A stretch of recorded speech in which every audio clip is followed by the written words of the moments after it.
Hey there, welcome to Old Man Runner. In today's video, I'm going to review some running shoes that I walk in. First, I'm going to talk about their general attributes, then I'm going to review a selection of them, and finally, I'm going to recommend my favorite. I'm making this video because I've been asked to. Lots of people ask me about the shoes that I walk in and make some recommendations. And last week, I think I made a video about trousers and tights, and I thought this would be a good video to follow up on. Walking is different to running. One foot is always in contact in the ground. In the Olympics and the 50K walking event, if both feet are off the air at any one point in time, you're disqualified. So one foot is on the ground. The next thing is that you're almost always heel striking. You're coming down on your heels and the full plant of the shoe is on the ground at some point in time. You don't need as much cushioning, or at least I don't. The impact on your knees and the rest of your body is going to be less when you're ramming into the ground on a full sprint.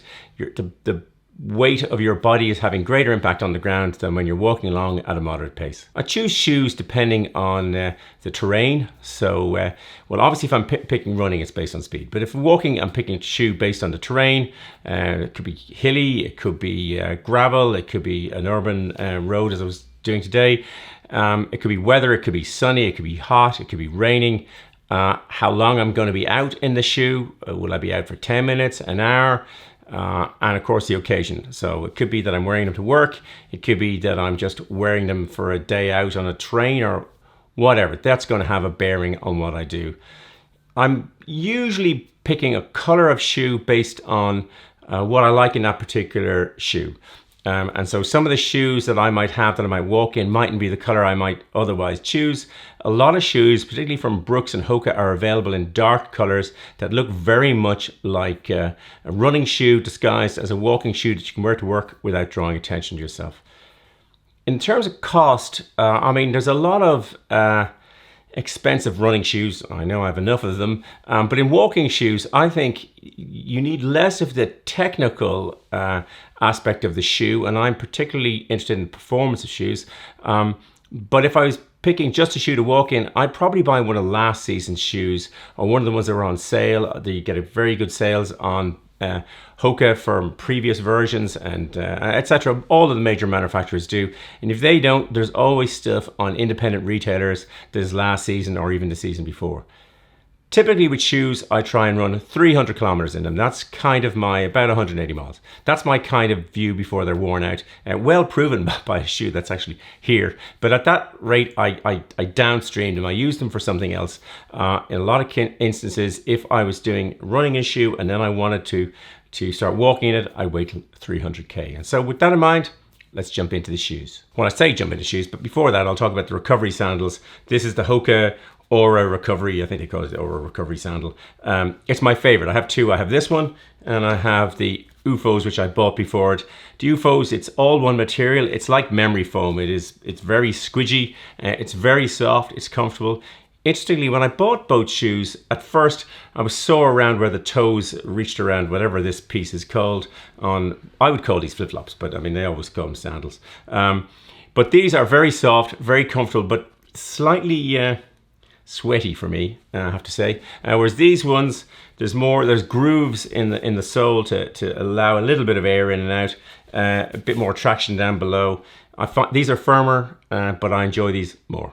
This is the on-running Cloudnova. It's one of my favorite shoes. It's very beaten up, very worn. I bought it as a kind of hybrid shoe that I thought, well, one that I could wear comfortably on an airplane and then go to hotel run on the treadmill, or do some occasional outside running, but something that didn't look too garish.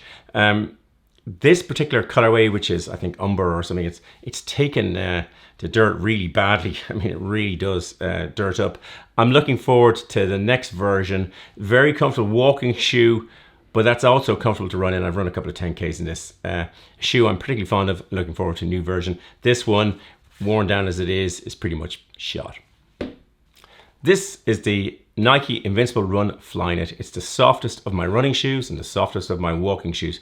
It's too soft for me really to walk in it, but it is actually very comfortable to run. It's been very good for me recovering from injury. So if you really need to have less pressure on any part of your foot, these are well worth considering. These are the ones, there's 300 Ks, 180 miles in these, and they've started to wear through right here, and I've noticed a big split here. So these, again, these are pretty much shot.